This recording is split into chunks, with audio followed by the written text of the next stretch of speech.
the CyberHub bunker and studio, you're tuning in to the CyberHub podcast. And now for your host and CISO, James Azar.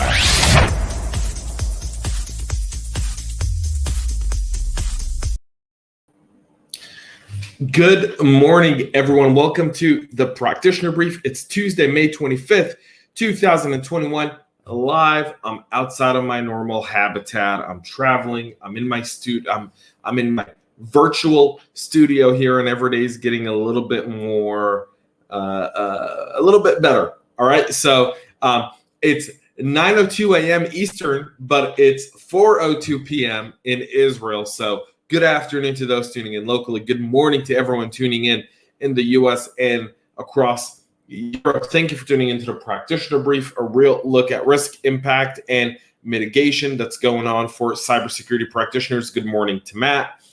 Good morning to Alex. And good morning to James McQuiggan, the legend. Thank you so much for tuning into today's show. We've got a lot to talk about, including the Bose data breach after a ransomware attack.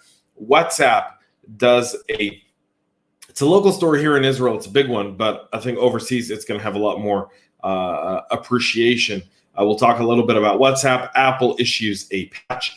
Trend Micro also with a new patch. Another Pulse Secure VPN vulnerability and new Bluetooth vulnerabilities are all on the menu today. If you're watching us live on LinkedIn, Facebook, and YouTube, please make sure to subscribe and give us a 5-star rating and follow us on all of your favorite social media platforms. If you're listening after the fact on your favorite podcast listening platform, please follow or subscribe. Give us a 5-star rating there as well. That helps boost us up in the rankings. Today's show is brought to you by our friends over at KnowBe4, Wistic, and Ativo Networks. And just to let you guys know, later today, I'll be doing the Vendor Risk Management CISO Talk webinar series with my friends over at Wistic. You can still register last minute. Come spend about an hour with us today. Get some best practices around vendor risk management and understand a little bit how Airbnb is navigating those waters as well. Nate Jones will be joining me there as well. And now for our ceremonial cup of coffee.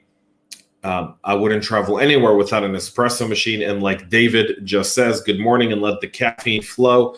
My brother, caffeine's flowing.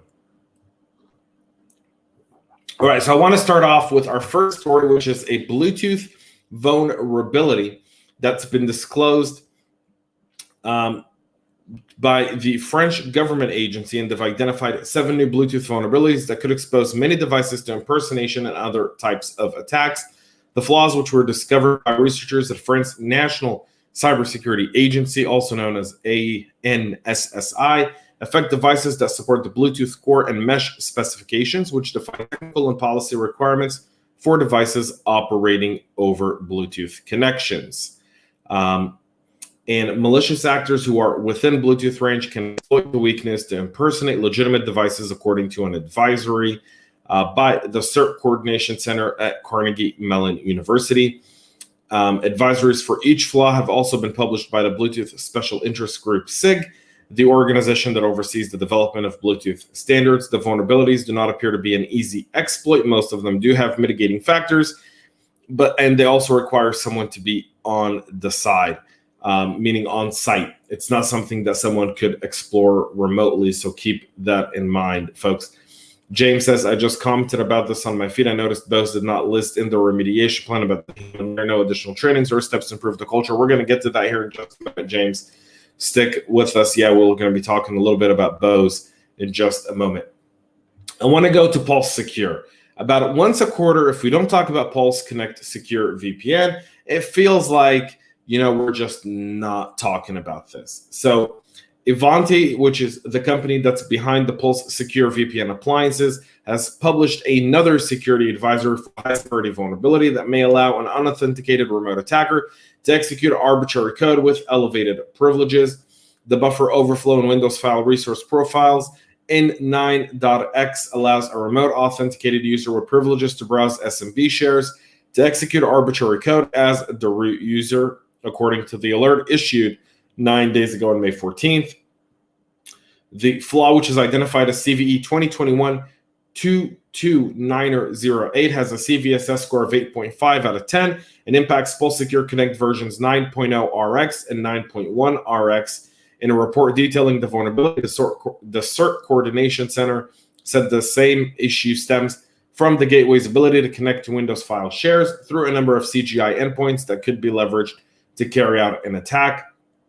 Pulse Secure customers are recommended to upgrade to PCS Server version 9.1R.11.5 when it becomes available. In the interim, Ivanti has published a workaround file that can be imported to disable the Windows file browser feature by adding the vulnerable URL endpoint to a block list and thus activate necessary mitigation to protect against this specific vulnerability. So if you are using Pulse Secure, please make sure to get this done.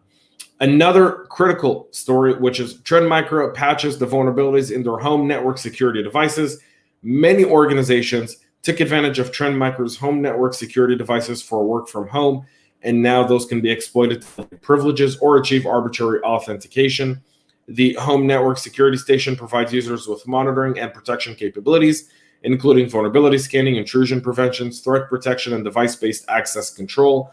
A total of 3 security holes were identified in these devices, namely 2 stack buffer overflows with a CVSS score of 7.8, CVE 2021-32457, and CVE 2021-32458, and one hard-coded password issue with a CVSS score of 4.9, and that's CVE 2021-32459.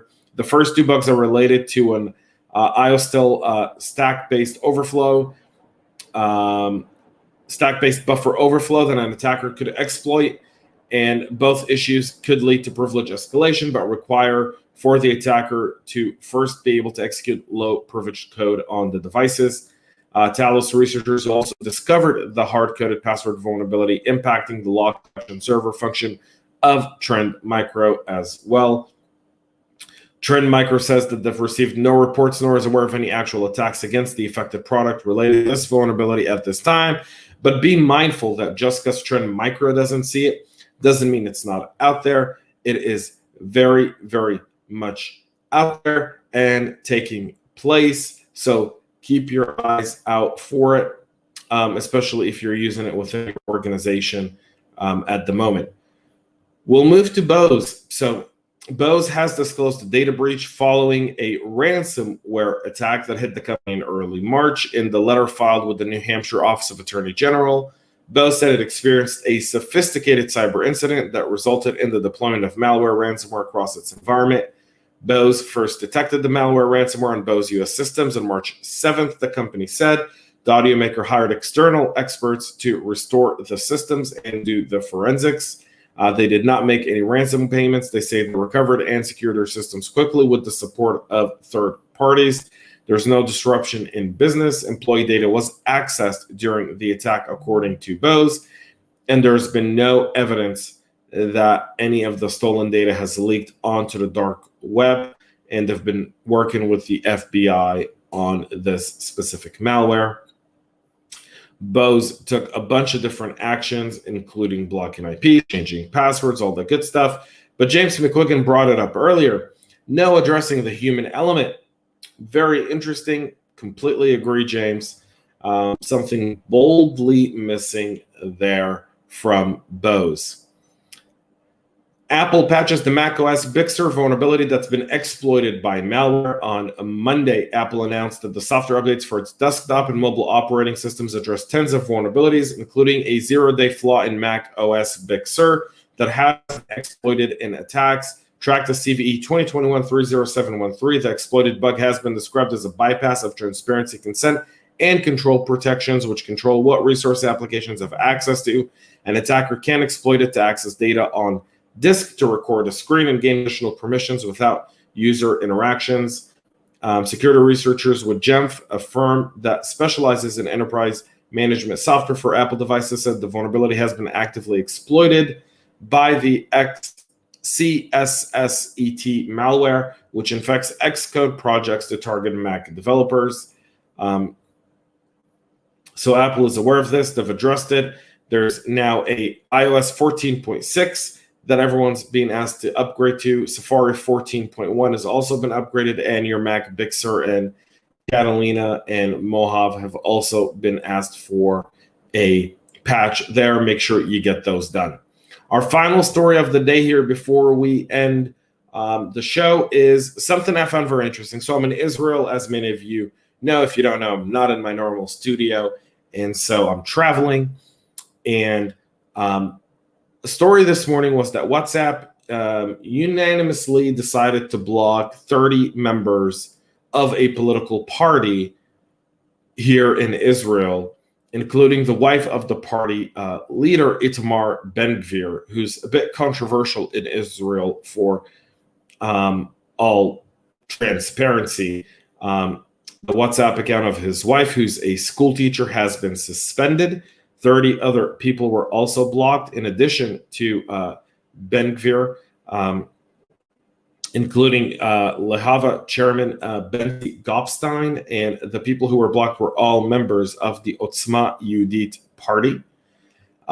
The inquiry is now being made by the Ministry of Communications in Israel, as well as a lawsuit that's going to be filed against WhatsApp and Facebook for discrimination and for the prevention of speech. This is really interesting. So this has a few different kicks to me. One, I know a lot of people that use WhatsApp for business. So what does WhatsApp know that we don't? They claim to have end-to-end encryption, but is that the case? Is that really what's happening there? I don't buy it anymore. I think WhatsApp sees everything that's going on in their system. I think they're cross-referencing it, and now they're deciding to shut down accounts without even giving people warning. In countries like Israel, where WhatsApp is the main source of communication. Now, I'm not using WhatsApp while here. I won't download it. People have said, what are you on? I'm on Signal. I'm on Signal. That's where you can find me. You can reach me on Signal, on LinkedIn. It's, to me, very, very fascinating what's going on here. In a week's time, next Friday, now this is going to be very early for the folks in the States, but I have 5 awesome CISOs from the continent of Africa joining me to talk about cyber in Africa. And one of the things we discuss is the idea that email isn't widely used in the continent of Africa. In fact, most businesses communicate through WhatsApp. So Nathan says this is very interesting. Indeed, it is. Matt says they block them from an affiliation, or are they reading their messages? They're being very, very vague, Matt. That's the one thing. They're being vague. They've said that they're blocking them, but an affiliation, they're a political party with serving MPs, meaning they have actual congressmen and women that are currently sitting in the Israeli parliament that are part of the process, and they're blocking these people from using what is considered to be the number one form of communication in Israel. Everyone's on WhatsApp. Nathan asks, what do I think about Telegram? Telegram's okay. I use Telegram. We actually have a CyberHub podcast Telegram page that you can go to if you'd like. And the more followers we get there, the more active we will likely be on that page. Telegram's okay. Telegram obviously claims to have over 500 million users. Signal's at 20. The difference between Signal and Telegram: Signal is a nonprofit. Telegram is a for-profit organization. And so I tend to kind of stick with Signal. Also, after Signal essentially told DHS that the only thing they have on their users is your Unix ID when you sign up, and the last time you were online, I tend to want to stick with a company that is defending and protecting my privacy more than I do with a company that's not doing so. This, to me, is a very interesting story, one to keep in mind as you're doing business. So if they're reading messages and they're now deciding that this message doesn't fit our code of conduct per se on WhatsApp, what does that tell you about the amount of information now that Facebook has on business dealings between organizations? And what happens if that data ever leaked? It's crazy, but very, very possible. That's it for our practitioner brief today, folks. So later today, we'll have the vendor risk management webinar with my friends over at Infosec. Juan Rodriguez and Nate Jones will be joining me. Go sign up. Even if you can't attend, please register. We'll send you the recording in email so you can watch the webinar at your leisure when you can. I know a lot of people are ready to get back on in person. and we're going to be doing some in-person stuff coming up really, really soon. So you don't want to miss that either. But please go and register for our webinar today. Like I said, even if you can't attend, you'll really enjoy the conversation. Matt says they leaked it, they sell it. Yes, they do. Thank you from Nate, Toda from Thomas, and cheers from Alex. Thank you so much for tuning in, folks. Again, we'll be back tomorrow, 9 a.m. Eastern time, right here with another practitioner brief, the webinar later today, and tomorrow, the Tech Town Square at night, and also a new CISO Talk episode tomorrow with Jason James. You don't want to miss it. The CIO over at NetHealth. We talk a lot about the CIO-CISO relationship. So that'll also be available tomorrow. Until then, folks, have a great rest of your day and stay cyber safe.